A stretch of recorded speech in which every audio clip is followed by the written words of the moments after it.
Hello friends, आपल्या सर्वांची आवडती मालिका लपंडाव या मालिकेच्या आजच्या बुधवार 22 जुलैच्या एपिसोडमध्ये एकानंतर एक धमाकेदार ट्विस्ट आले आहेत. फ्रेंड्स, आजचा एपिसोड खूप भारी होता. मग नेमकं असं घडलंय तरी काय? तर आजच्या एपिसोडमध्ये सखीने पुन्हा एकदा दाखवून दिलंय की ती हुशार नाहीये, शहाणी नाहीये, तर ती एक नंबरची महामूर्ख आहे. मग सखीने असं काय केलंय? तर आजच्या एपिसोडमध्ये सखीने इतक्या मेहनतीने जमवलेले सगळे पुरावे, जे पुरावे तिने सरकारविरुद्ध जमवले होते, स्वतःच्या आईचा, तेजस्विनीचा तो सिझेरियन रिपोर्ट, मग मनस्विनीचा ब्लड रिपोर्ट, हे सगळे पुरावे तिने सरकारच्या रूममध्येच लपवले. सरकार सगळ्या जगात शोधेल, पण तिच्या रूममध्ये शोधणार नाही असं सखीला वाटत होतं. पण सरकारने उलटा विचार केला की सखीने कोठे लपवले असतील, मी अख्ख्या जगात शोधेल पण माझ्या रूममध्ये शोधणार नाही, असा विचार करून माझ्या रूममध्ये लपवले असतील. आणि सरकारने हे पुरावे शोधून काढले आहेत. सखीची चांगली ठासली आहे. मग हे सगळं नेमकं घडलं तरी कसं, हे जाणून घेण्यासाठी हा व्हिडिओ शेवटपर्यंत नक्की पहा. फ्रेंड्स, आजच्या एपिसोडच्या सुरुवातीलाच सरकार सकाळी सकाळी ऑफिसला जाण्यासाठी तयार होत असते, मेकअप करत असते आणि तिला त्रास होत असतो. कारण काल रात्री त्या प्रीतमला रक्त द्यायला ती हॉस्पिटलमध्ये गेली, त्यामुळे तिची झोप झालेली नसते. सरकार म्हणते या प्रीतममुळे ना माझी झोप नाही झाली आहे, युजलेस. आणि तेवढ्यात तिला वाटतं पण जे झालं ते चांगलं झालं. एक रात्रीची झोप थोडी कमी झाली, पण मी त्या प्रीतमला रक्त दिलंय, त्याचा जीव वाचवलाय, त्यामुळे आता आयुष्यभर मी त्याच्यावर एक उपकार केलाय आणि त्या उपकाराचा फायदा तर मला बिझनेसमध्ये होईलच, असा विचार करून सरकार खुश होते. रक्त दिल्याचं तिला बरं वाटतं. आणि मग ती विचार करते आत्तापर्यंत रक्त ट्रान्सफर झालंही असेल आणि तो कदाचित शुद्धीवर सुद्धा आला असेल. ठीक आहे, मी त्याला कॉल करूनच विचारते, असा विचार करून सरकार प्रीतमला कॉल लावते. पण प्रीतमचा फोन स्विच ऑफ येतो, कारण काल रात्रीच प्रीतम आणि त्याचा पीए हे गायब झाले आहेत. ते काय आता कधी भेटणार नाही. सरकारला असं वाटतं असा कसा फोन स्विच ऑफ आहे, पुन्हा एकदा ट्राय करते. सरकार पुन्हा एकदा ट्राय करते, पण फोन स्विच ऑफच असतो. त्यामुळे सरकारच्या मनात शंकेची पाल चुकते. सरकार विचार करते प्रीतमचा फोन स्विच ऑफ कसा? ठीक आहे, काल रात्री त्याच्या पीएने कॉल केला होता, त्याला कॉल करून पाहते. पण या पीएला कॉल लावल्यावर सुद्धा तेच उत्तर येतं की हा फोन स्विच ऑफ आहे. सरकारला जबर धक्का बसतो.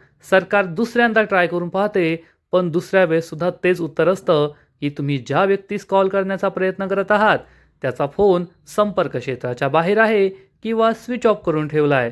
त्यामुळे सरकारच्या पायाखालची जमीनच सरकते की या दोघांचे फोन स्विच ऑफ कसे झाले आहेत. आणि मग सरकार ही विचार करू लागते दोघांचे फोन एकाच वेळेस स्विच ऑफ कसे झाले? काही गडबड आहे का? कुणी मला फसवतंय का? कुणी माझ्याबरोबर गेम खेळतंय का? अशी शंका सरकारला येते. आणि मग सरकारला सगळ्यात आधी आठवतो प्रीतमने तिला दिलेला तो फ्रेंच परफ्यूम. हा परफ्यूम तर खरा होता, मग तो खरा की खोटा हे चेक करण्यासाठी सरकार हा परफ्यूम उघडून पाहते. आणि या परफ्यूमवर जे खोटं स्टिकर लावलेलं असतं ते सरकार काढते, तर तिला जबर धक्का बसतो. कारण वरती एका पॉप्युलर ब्रँडचं फक्त स्टिकर लावलंय आणि ही रोड साईड परफ्यूमची बॉटल आहे, हे सरकारच्या लक्षात येतं आणि तिच्या पायाखालची जमीनच सरकते. याचा अर्थ तो प्रीतम, त्याचा सेक्रेटरी यांनी मला फ्रेंच परफ्यूम म्हणून खोटा लोकल परफ्यूम दिला. त्या दोघांचे फोनसुद्धा स्विच ऑफ आहेत. म्हणजेच नक्कीच काहीतरी मोठी गडबड आहे, कुणीतरी मला फसवतंय, हे सरकारच्या लक्षात येतं. सरकार विचार करते काल रात्रीच मी त्याला रक्त दिलं आणि आज तो माझा फोन उचलत नाहीये, त्याच्या पीएचा फोन लागत नाहीये, त्याने मला दिलेला हा परफ्यूमसुद्धा खोटा आहे.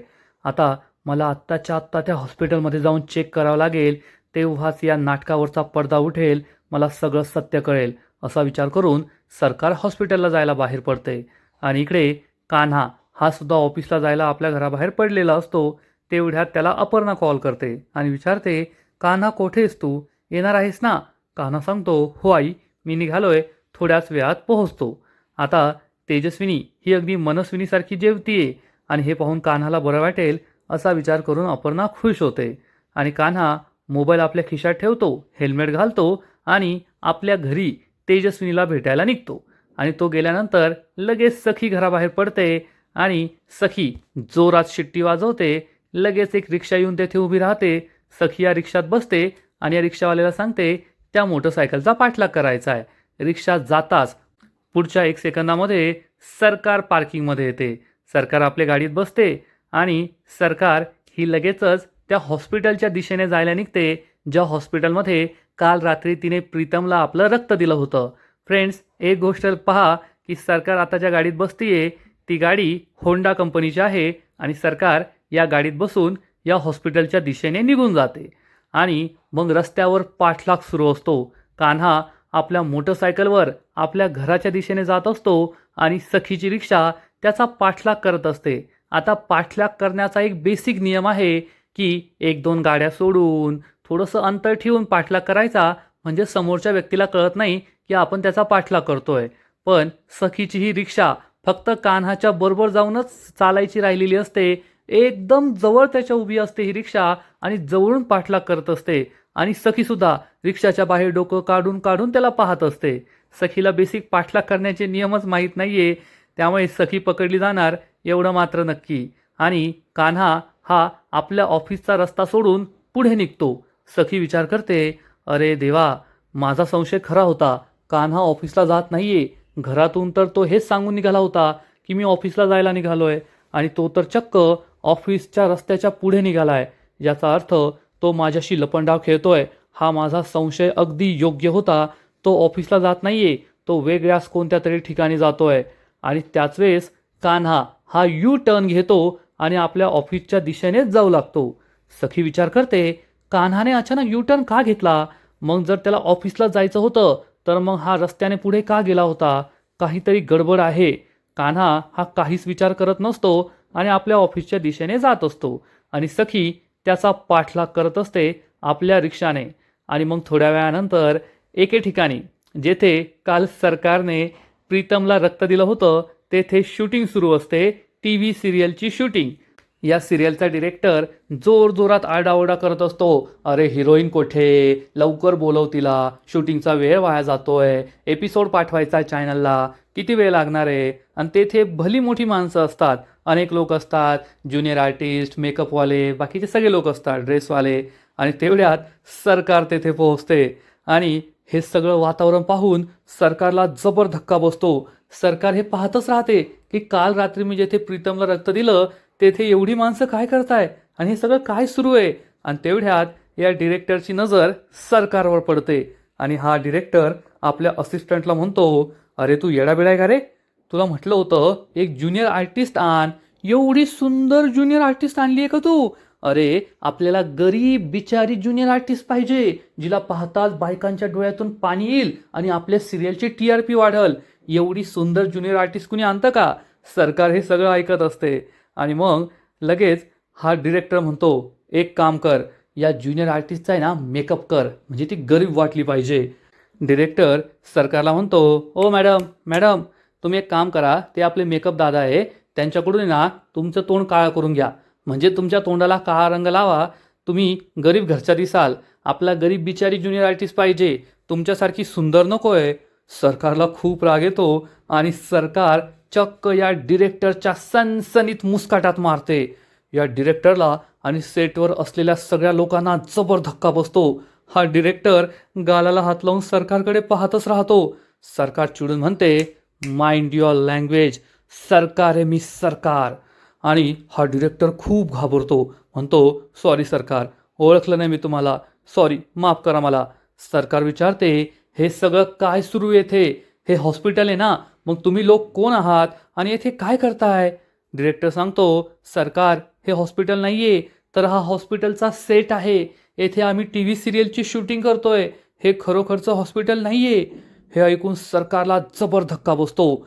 सरकारला झालेला सगळा प्रकार समजतो. हा प्रीतम खोटा, त्याचा PA खोटा, त्याचा अपघात खोटा, माझ्याकडून रक्ताची मागणी खोटी आणि हे सगळं मला फसवण्यासाठी केलं गेलं होतं. सरकारला हे सगळं समजतं. सरकार या मेकअपमनला म्हणते, आता आहे ना या डिरेक्टरच्या तोंडाला काळा रंग लावायचा, समजलं का? मेकअपमन हो म्हणतो, डिरेक्टर घाबरतो आणि सरकार रागारागाने तेथून बाहेर पडते. तिला सगळा प्लॅन कळून आलेला असतो. दुसरीकडे कान्हा त्याच्या ऑफिसमध्ये पोहोचतो आणि तो खुर्चीवर बसताच सखीसुद्धा त्याच्या समोर येऊन उभी राहते. कान्हा म्हणतो, अरे वा, व्हॉट अ प्लेझंट सरप्राईज.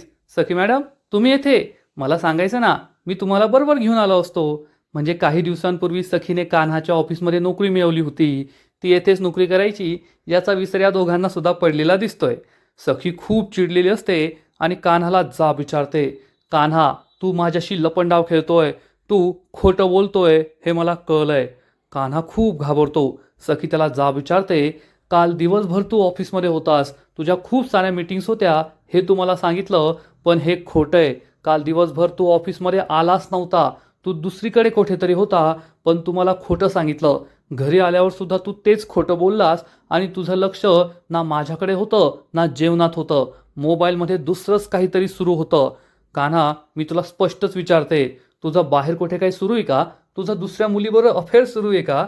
हे ऐकून कान्हाला आश्चर्याचा धक्काच बसतो आणि कान्हा खुदू खुदू हसू लागतो. त्यामुळे सखी खूप चिडते. कान्हा सखीजवळ येतो आणि म्हणतो, बेबी सरकार, तुम्हाला खरंच असं वाटतंय की माझं बाहेर कुठेतरी अफेअर आहे? असं काही नाही आहे.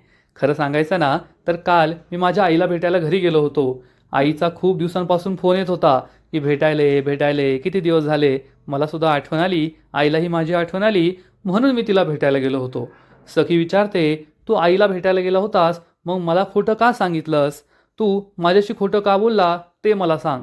तू मला खरं सांगितलं असतं की मी आईला भेटायला जातोय, तर मी काय नकार दिला असता का? कान्हा म्हणतो, मला काय माहीत एवढं सिरियस होणार आहे. मला असं वाटलं की नॉर्मल गोष्ट आहे, त्यामुळे असं झालं. सॉरी, पुन्हा असं होणार नाही. सखी म्हणते, कान्हा, मी तुझ्यावर एवढ्या वेळेस विश्वास ठेवतीये, पण माझ्या या विश्वासाला तडा जाऊ देऊ नकोस. एवढं लक्षात ठेव, नाहीतर आपलं नातं हे आधीसारखं परत कधीच होणार नाही. कान्हाला वाईट वाटतं आणि सखी तेथून निघून जाते. सखी गेल्यानंतर कान्हा सुटकेचा निश्वास सोडतो आणि त्याला आठवतं की थोड्या वेळ आधी काय घडलं होतं. जेव्हा कान्हा रस्त्याने गाडीवर चालला होता, त्याच्या मागे सखीची रिक्षा होती आणि त्याच वेळेस कान्हा आपल्या मिररमध्ये पाहतो आणि त्याला मागच्या रिक्षामध्ये एक पिवळ्या रंगाची ओढणी दिसते आणि कान्हाला लगेच ही ओढणी ओळखायला येते. कान्हा म्हणतो, ही तर सखी मॅडमची ओढणी आहे. याचा अर्थ सखी या रिक्षात माझा पाठलाग करतीये. तिला संशय आलाय की मी ऑफिसला नाही जाते, दुसरीकडे कुठेतरी जातोय. मला आता ऑफिसला जावं लागेल. आणि तेवढ्यात कान्हाला सखीसुद्धा या रिक्षात बसलेली दिसते. त्यामुळेच कान्हाने लगेच तो यू टर्न घेतला होता. आपल्या घरी न जाता तो ऑफिसकडे निघाला होता. हे सगळं कान्हाला आठवतं आणि कान्हा म्हणतो, थोडक्यात वाचलो. आज थोडक्यात वाचलो मी. जर मी सखीची ओढणी पाहिली नसती, तर मी आज माझ्या घरी गेलो असतो आणि सखीला सगळं सत्य कळालं असतं. यानंतर मला काळजी घ्यावी लागणार आहे. आज तर सखीचा माझ्यावर विश्वास बसलाय, मी तिला खोटं सांगितलंय, पण यानंतर मला काळजी घ्यावी लागेल. मला असं चुकून चालणार नाही. आणि दुसरीकडे सखी कान्हाच्या ऑफिस बाहेर पार्किंगमध्ये उभी असते आणि म्हणते, कान्हा, माझा तुझ्यावर विश्वास बसलेला नाहीये, तर फक्त तुझा असा विश्वास बसावा की माझा तुझ्यावर विश्वास बसलाय म्हणून मी सुद्धा खोटं बोलले. कारण जेव्हा तू ऑफिसचा रस्ता सोडून थोडा पुढे गेला, तेव्हाच मला कळलं की तू ऑफिसला जात नाहीये, तू माझ्याशी लपंडाव खेळतोय. पण त्यानंतर तुला कळलं की मी तुझा पाठलाग करतेय, त्यामुळे तू यू टर्न घेऊन ऑफिसमध्ये परत आला आणि तू परत माझ्याशी खोटं बोलला. काल तू कुठे गेला होता ते तू मला सांगितलं नाही. फक्त तुझा माझ्यावर विश्वास बसावा म्हणून मी तुझ्याबरोबर हा लपंडाव खेळले. कारण मला तू माझ्याशी काय लपंडाव खेळतोय ना, ते शोधून काढायचं आहे आणि आज न उद्या मी ते शोधून काढणारच. कान्हा, मला खरंच खूप वाईट वाटतंय की आपण दोघे एक टीम असताना, एकत्र काम करत असताना सुद्धा तू माझ्यापासून काहीतरी लपवतोय, तू माझ्याशी लपंडाव खेळतोय. याचं मला खरंच खूप दुःख झालंय. तू माझ्याशी असं वागशील असं मला कधीच वाटलं नव्हतं, पण तू माझ्याशी लपंडाव खेळतोय याचं मला खरंच खूप वाईट वाटतंय. असा विचार सखी करते आणि कान्हा नेमका काय लपंडाव करतोय हे शोधून काढायचं ठरवते. आणि इकडे सरकार ही त्या खोट्या हॉस्पिटलमधून आपल्या ऑफिसकडे जायला निघते. फ्रेंड्स, जेव्हा सरकार ही आपल्या घरून निघाली होती, तेव्हा ती होंडा कंपनीच्या गाडीत निघाली होती, पण आता ती BMW कंपनीच्या गाडीत आहे. तिने हॉस्पिटलमध्ये रस्त्याने जाता जाताच गाडी बदलली.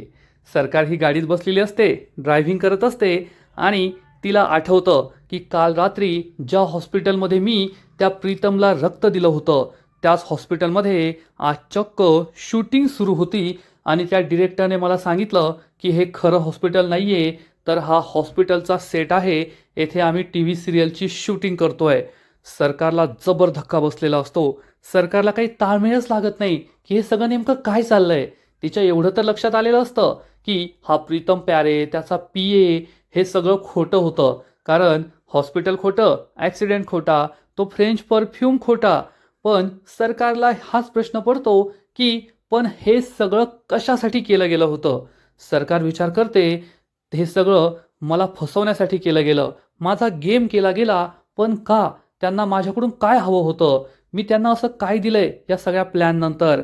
आणि तेवढ्या सरकारला समजतं हे सगळं नाटक माझं रक्त मिळवण्यासाठी केलं गेलं होतं. सरकार म्हणते, डॅम, आत्ता कळतंय की माझं रक्त मिळवण्यासाठी हे सगळं केलं गेलं होतं. पण कुणी केलं असेल हे सगळं? आणि सरकारला लगेच या प्रश्नाचं सुद्धा उत्तर सापडतं, सखी आणि कबीर. त्या दोघांशिवाय हा प्लॅन दुसऱ्या कोणाचाही असू शकत नाही. हा सगळा त्या दोघांचा प्लॅन होता हे सरकारला समजतं. सरकार चिडून म्हणते, सखी आणि कबीर, तुम्ही दोघे स्वतःला खूप हुशार समजतात ना, मग मी सुद्धा मूर्ख नाहीये की हा प्लॅन तुमचा असेल हे मला कळू नये. मला सगळं सत्य कळून चुकलंय. हा सगळा तुमच्या दोघांचाच प्लॅन होता आणि हे तुम्ही दोघांनी का केलं असेल हे सुद्धा मला कळलंय. असा विचार करून सरकार खूप चिडते. आणि इकडे गौतम हा चक्क सखीच्या हातामध्ये सरकारचे ब्लड रिपोर्ट्स ठेवतो. हे ब्लड रिपोर्ट पाहून सखी खूप खुश होते आणि विचारते, काका, एवढ्या लवकर ब्लड रिपोर्ट मिळाले सुद्धा? तर गौतम म्हणतो, का नाही मिळणार? तू एवढ्या मेहनतीने सरकारचं रक्त मिळवलं, मग हे तर फक्त ब्लड रिपोर्ट्स आहेत, आम्ही लगेच जाऊन घेऊन आलो. गौतम, परशुराम, मीनाक्षी खूप खुश असतात. सखी म्हणते, काका, आपल्याला खूप मोठा पुरावा मिळालाय. गौतम म्हणतो, हो. तर परशुराम सांगतो, आता आपल्याकडे सरकारविरुद्ध दोन दोन पुरावे आहेत, तेजस्विनी वहिनीची सिझेरियन रिपोर्ट आणि या सरकारचे ब्लड रिपोर्ट.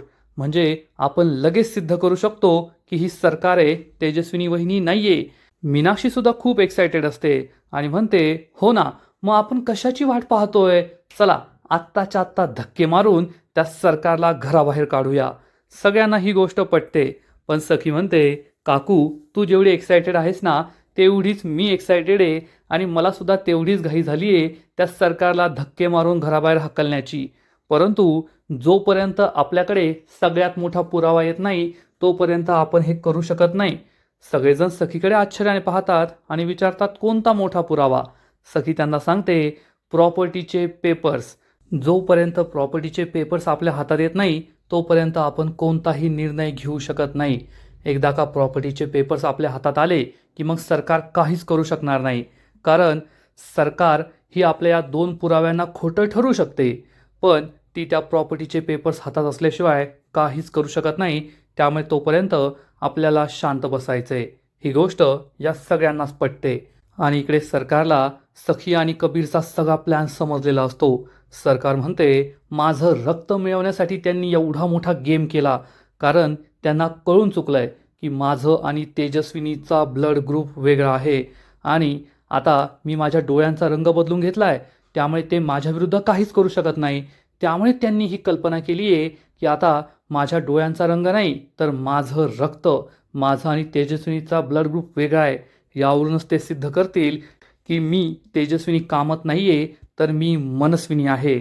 सरकार रागारागाने गाडी थांबवते आणि चिडून म्हणते, याचा अर्थ या सगळ्यांनी माझ्याविरुद्ध पुरावे गोळा करायला सुरुवात केली आहे. मागच्या वेळेस तर मी वाचले होते, जेव्हा सखीचा अपघात झाला होता आणि तिला रक्ताची गरज होती. सरकारला आठवतं की तेव्हा तिने खऱ्या तेजस्विनीला हॉस्पिटलमध्ये नेलं होतं आणि सगळ्यांच्या डोळ्यात धूळभेक करत तिने सखीला रक्त दिल्याचा बनाव रचला होता. सरकार म्हणते, तेव्हा तर मला हे जमलं, पण यावेळेस त्यांना माझं सत्य कळलंय आणि त्यांना माझ्याविरुद्ध मोठा पुरावासुद्धा सापडला आहे. आता त्यांच्याकडे माझे ब्लड रिपोर्ट्स आहेत, ज्यावरून ते सिद्ध करतील की मी तेजस्विनी नाही आणि मी मनस्विनी आहे. पण सरकारला एक वेगळाच कॉन्फिडन्स असतो. सरकार म्हणते, सखी, कबीर, तुम्ही सगळं चांगलं केलं, फक्त एक गोष्ट विसरलात की तुमच्या समोर कोण उभी आहे. तुम्ही कोणाविरुद्ध लढताय? या सरकारविरुद्ध. आणि सरकारला हरवणं हे अशक्य आहे, अशक्य.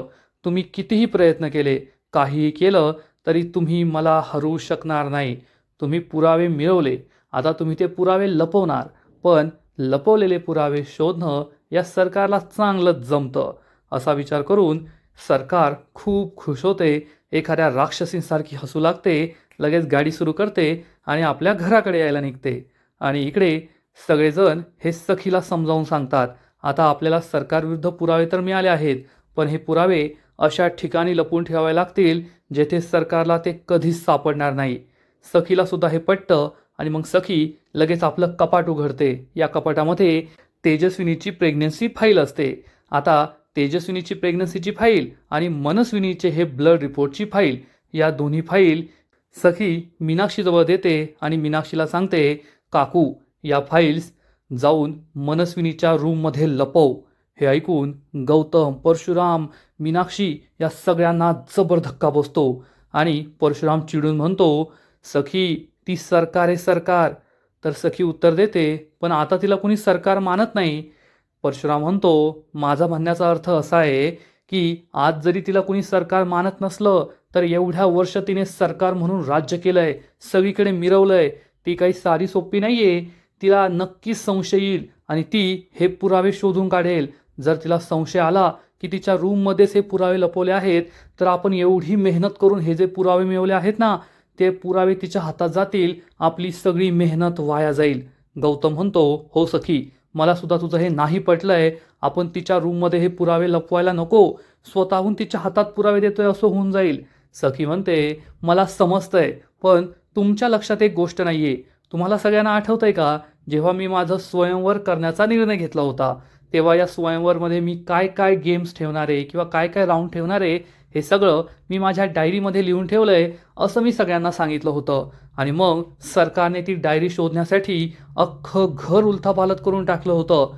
परशुराम म्हणतो, हो हो, मला आठवतंय. या सगळ्यांना आठवतं की सरकारने प्रत्येकाची रूम शोधून काढली होती आणि मग शेवटी सखीनेच तिला दाखवून दिलं होतं की मी तुझ्या रूममध्येच ही डायरी लपवली होती, पण तुला ते कळलं नाही.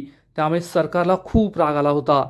सखी सगळ्यांना आठवण करून देते की सरकार अख्ख्या जगात शोधेल, पण स्वतःच्या रूममध्ये कधीच शोधणार नाही. आणि सखी तर मूर्ख आहेच, हे तिघे सुद्धा मूर्ख आहेत, त्यांना सुद्धा हे पटतं. आता ठीक आहे, सरकारने तेव्हा शोधलं नव्हतं, पण जेव्हा सखीने ही आयडिया केली आणि सरकारसमोरच दाखवलं, हे पहा मी तुझ्या रूममध्येच डायरी लपवली होती. जसं सखीला हे आठवतंय तसं सरकारला आठवत नसेल. सरकार सखीपेक्षा 100 पट जास्त हुशार आहे. आणि परशुराम, मीनाक्षी, गौतम लगेच सरकारच्या रूममध्ये ही फाईल लपवायला निघून जातात. आणि हीच सखीची सगळ्यात मोठी चूक आहे. एवढ्या मेहनतीने मिळवलेले पुरावे ती सरकारच्या रूममध्येच लपवतीये. आता तू याच घरात पुरावे लपवले पाहिजे असा काय नियम आहे का? तू हे पुरावे कबीरकडे दे, ते कबीरच्या घरी लपव. तू हे पुरावे एखाद्या दुसऱ्या बँकेच्या लॉकरमध्ये ठेव. तू हे पुरावे कबीरच्या ऑफिसमध्ये ठेव किंवा दाभाडे मावशी, जान्हवी, किरण यांच्याकडे दे. नाही, घरातच लपवायचे असं यांनी ठरवलंय. आणि सखी म्हणते, सरकारविरुद्ध पुरावे तर मिळाले, आता मला कान्हाचा खरा लपंडाव शोधून काढायचा आहे. कान्हा माझ्यापासून काय लपवतोय हे मला शोधून काढायचंय असं सखी ठरवते. आणि तेवढ्यात सखीची नजर कपाटावर असलेल्या बॅगकडे जाते आणि तिला आठवतं, या बॅगमध्ये काही फोटोज आहेत जे मला कबीरने नव्हते दाखवले. सखी या बॅगमधील फोटो पाहण्याचा विचार करते, पण सखीला हे माहीत नाहीये कान्हाने हे फोटो आधीच गायब केले आहेत, त्यामुळे सखीला काहीही कळणार नाहीये. आणि सखी आता सरकारविरुद्ध तर सगळे पुरावे तिच्या हातामध्ये देऊन मोकळी झाली आहे आणि आता कबीरचं सत्य शोधून काढण्याचा विचार करते. आणि आजचा एपिसोड येथे संपतो. फ्रेंड्स, लपंडाव मालिकेचा आजचा एपिसोड खरंच खूप भारी होता, इंटरेस्टिंग होता. सखीने खरंच हुशारी दाखवली. प्रीतम प्यारेचा एवढा मोठा बनाव रचला, सरकारचं रक्त मिळवलं, पण शेवटी शेवटी शेवटी आल्यावर तिने खूप मोठा मूर्खपणा केला आहे आणि स्वतःच्या हाताने सरकारकडे सगळे पुरावे सुपूर्द केले आहेत. आजचा एपिसोड तर भारी होता, पण या मालिकेचा पुढील एपिसोड आणखीन भारी असणार आहे. आणखीन मोठा ट्विस्ट या मालिकेत येणार आहे. मग नेमकं घडणार तरी काय? तर लपंडाव या मालिकेच्या पुढील एपिसोडमध्ये आपण पाहू की सरकार घरी येईल आणि विचार करेल, सखीने नक्कीच ते ब्लड रिपोर्ट्स घरामध्येच लपवून ठेवले असतील, पण कोठे कोठे लपून ठेवले असतील? आणि तेवढ्यात सरकारच्या डोक्याची ट्यूब पेटणार आणि सरकार म्हणेल, अरे हो, तिने तर ते पुरावे माझ्याच रूममध्ये लपवले असतील, कारण तिला माहिती आहे मी अख्ख्या जगात पुरावे शोधेल, पण तिच्या रूममध्ये शोधणार नाही. आणि मग सरकार आपल्या रूममध्ये पुरावे शोधणार, तिला हे रिपोर्ट सापडणार आणि सखीची चांगली ती ठासणार. हे मात्र खरं. सखीचा तिचा महामूर्खपणाचं चांगलंच फळ मिळणार आहे. आणि इकडे सखी तिच्या रूममध्ये असेल आणि तेवढ्यात तिला आठवणार की मी फक्त 1 महिन्यासाठी कान्हाची साथ मागितली होती आणि उद्या तो 1 महिना संपतोय.